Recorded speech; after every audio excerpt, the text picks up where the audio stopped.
नमस्कार. आज आपण 30वा अध्याय बघणार आहोत अधिक मासाचा. कथा द्रौपदीची.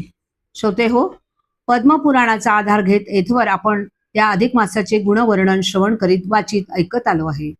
त्यामधून हा मलमास का आणि केव्हा येतो, तो कुणाला शरण गेला, त्याला हे पुरुषोत्तम असं नाव कुणी दिलं, तोच अधिक मास कसा, या अधिक महिन्यात कोणकोणती व्रत करतात, काय दाने देतात, इत्यादी अनेक कथा आपण पाहिल्या. त्या सर्वांवरून हे तुमच्या नक्कीच लक्षात आलेलं असणार की महान पुण्य पदरी देणाऱ्या ह्या व्रताचा, पुरुषोत्तम देवाचा सर्वांनी आदर धरायला हवा. याबद्दल मनात श्रद्धा हवी, पूर्ण विश्वास हवा. ह्या व्रताची मात्र कुणी कधी हेटाळणी, अवहेलना, अनादर केला असेल का, आणि चुकून जरी तसं केलं असेल तर त्याबद्दल त्यांना काय शिक्षा मिळाली, कोणतं दुःख भोगावं लागलं, असंही मनात येणं स्वाभाविक आहे. त्याबद्दलची ही कथा. पण हो, ही कथा पद्मपुराणातली नाही, ती आहे बृहन्नारदीय पुराणातली. त्याचा कथाभागही तसा आपल्या परिचयाचा, पण त्यामागे हे कारण असेल हे फार कमी जणांनाच ठाऊक असेल, म्हणून ती कथा मुद्दाम इथं निवेदन करीत आहोत. कौरव पांडवांच्या द्यूत क्रीडेस पांडवांनी आपलं सर्वस्व पणाला लावलं आणि ते हरले.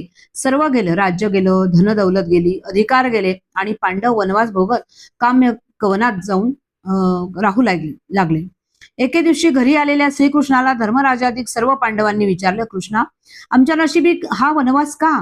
तेव्हा कृष्ण म्हणाला, याला कारण म्हणजे तुमची पत्नी द्रौपदी हिला मिळालेला शाप.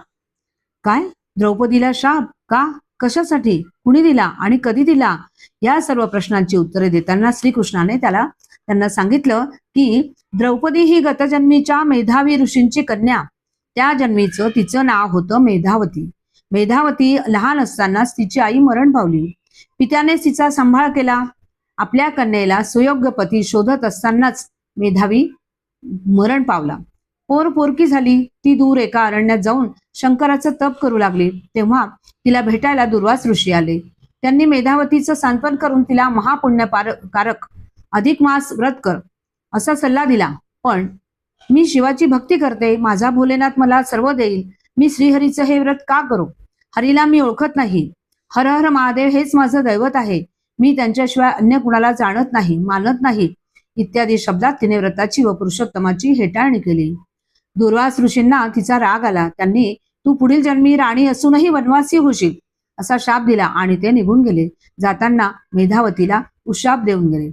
दुःख झालेल्या मेधावतीने आपली शिव उपासना पुढे चालूच ठेवली. शिव प्रसन्न झाले. वर माग म्हणाले. तेव्हा मला पती दे असं ती 5 वेळा म्हणाली. शंकर ही तथासू तथासू म्हणत गेले. आपल्याला 5 पती मिळणार ह्या कल्पनेने तिला चिंता वाटू लागली. तिने अन्न पाणी सोडलं आणि एक दिवस मरण पावली. तीच मेधावती द्रुपद राजाच्या यज्ञात कन्येच्या रूपाने प्रगट झाली. पुढे त्याचं सुंदर सद्गुणी द्रुपद कन्या द्रौपदीचं तुम्ही प्राणी ग्रहण केलं. तिचा गतजन्मीचा शाप तुम्हाला पती म्हणून लागला. तुम्ही सर्वजण राजयोगी असूनही दुर्दैवानं वनवासी झालात.